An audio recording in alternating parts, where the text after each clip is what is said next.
A driver of a Tesla on Autopilot is being charged for 2 counts of vehicular manslaughter. While using the Autopilot function in 2019, he ran a red light, slammed into another car, and killed 2 people. 27-year-old Kevin George Aziz Riyad is the first person in the nation to be charged with a felony for misuse of vehicular autopilot. He pleaded not guilty and is free on bail while the case is pending. The family of the 2 people killed is suing Riyad for alleged negligence.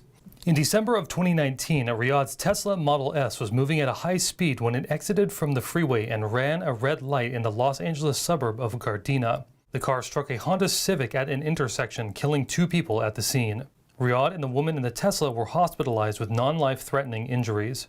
The victims' families have filed separate lawsuits against both Tesla and Riyad. On Wednesday, Los Angeles police arrested a suspect in the killing of a UCLA grad student. The arrest comes 1 day after the department announced a reward for information leading to his capture.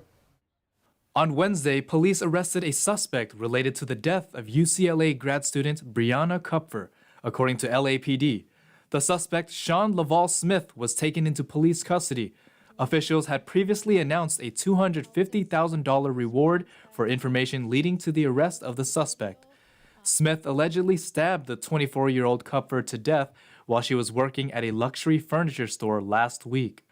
Brianna, who was born, educated, and was building her career here in Los Angeles, was a rising star in this community, whose ascent was unnecessarily cut short by the actions of a heartless criminal last Thursday. Authorities reported that on Thursday, January 13th, Smith allegedly entered the store where Kupfer was working. She texted a friend that he gave her a bad vibe, but the friend didn't receive it in time.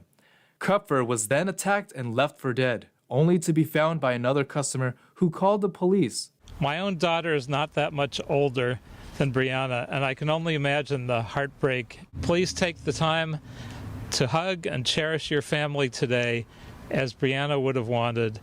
LAPD identified the suspect through security camera footage. It showcases an individual with a distinctive backpack.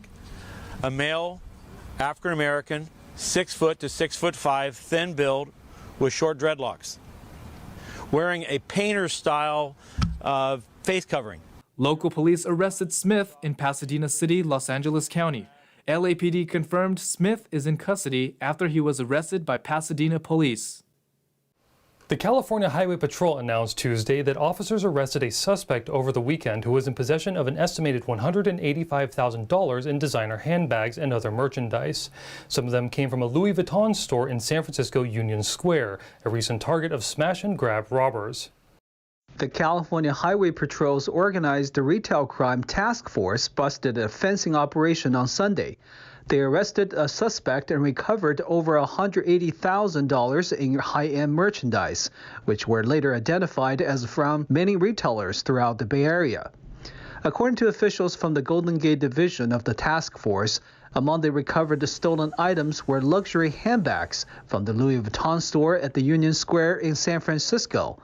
The Louis Vuitton store was hit in a brazen smash and grab robbery in November. Dozens of thieves made away with the high-end items valued at hundreds of thousands of dollars.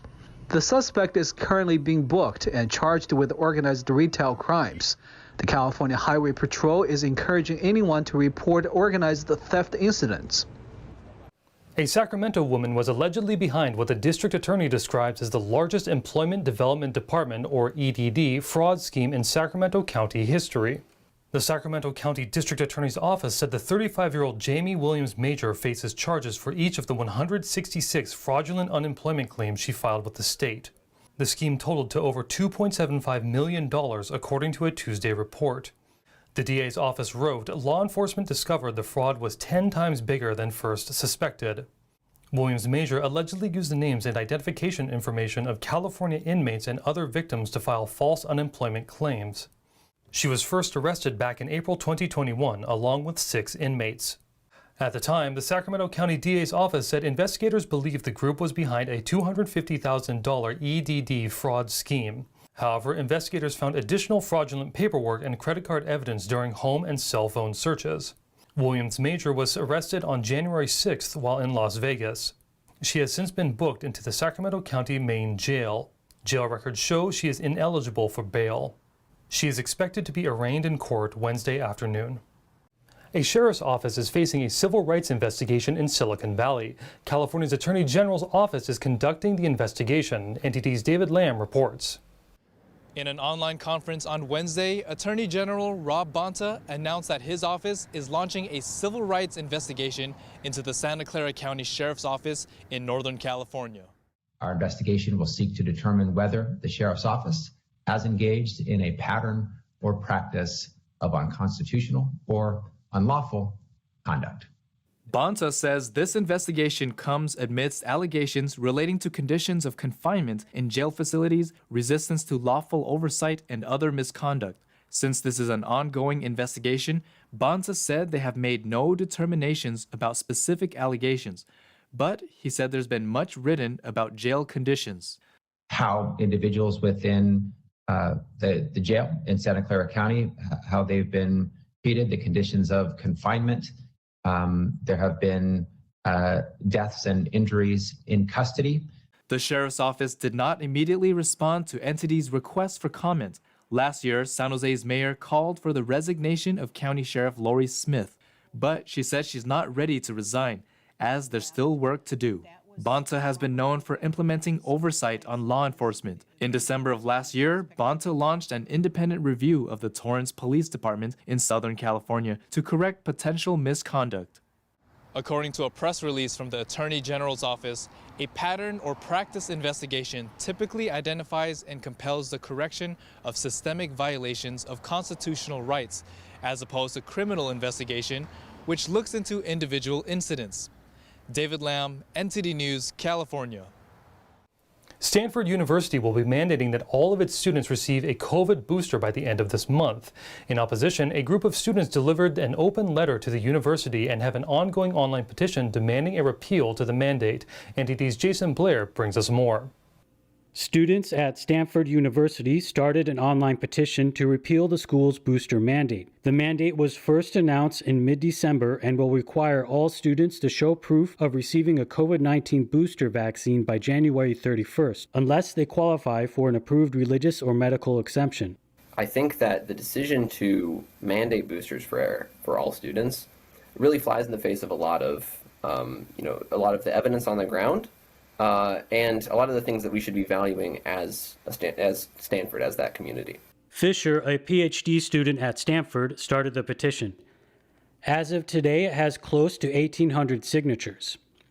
Fisher says 95% of the students are reported to be vaccinated, and according to the numbers on the CDC website, the university's student demographic are already at low risk of serious illness from COVID-19.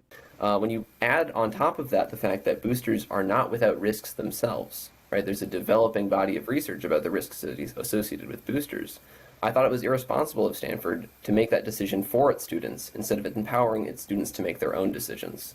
E.J. Miranda, a representative from Stanford University, told NTD in response that their booster requirement is consistent with the advice of county and federal public health leaders. A high level of immunity within our student community will help us continue in-person educational activities and put us in a better position to deal with the risk of future variants.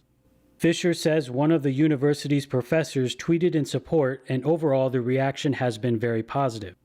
I've gotten a lot of emails from parents, from students, from alumni, and from staff at Stanford right now who expressed their support. Currently, there are similar efforts happening at universities such as the University of Chicago, Cornell University in New York, and George Mason in Virginia.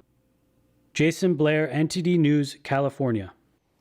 The heavy rains that soaked California late last year were welcomed by farmers and urban planners, but they were also appreciated by another group, endangered Coho salmon. NTD's Andrew Thomas has more. California received more precipitation from October to December than in the previous 12 months, according to the National Weather Service. Well, this has been a really exciting spawning season here. We got a lot of rain all at once, and the fish were able to get up into small tributaries where they normally aren't seen. The abundance of rain and snow arrived in time for the November to January spawning season in the resource-rich Tamales Bay watershed north of San Francisco. Experts say it enabled some fish to reach tributaries of the Lagunitas Creek at least 13 miles inland in Marin County.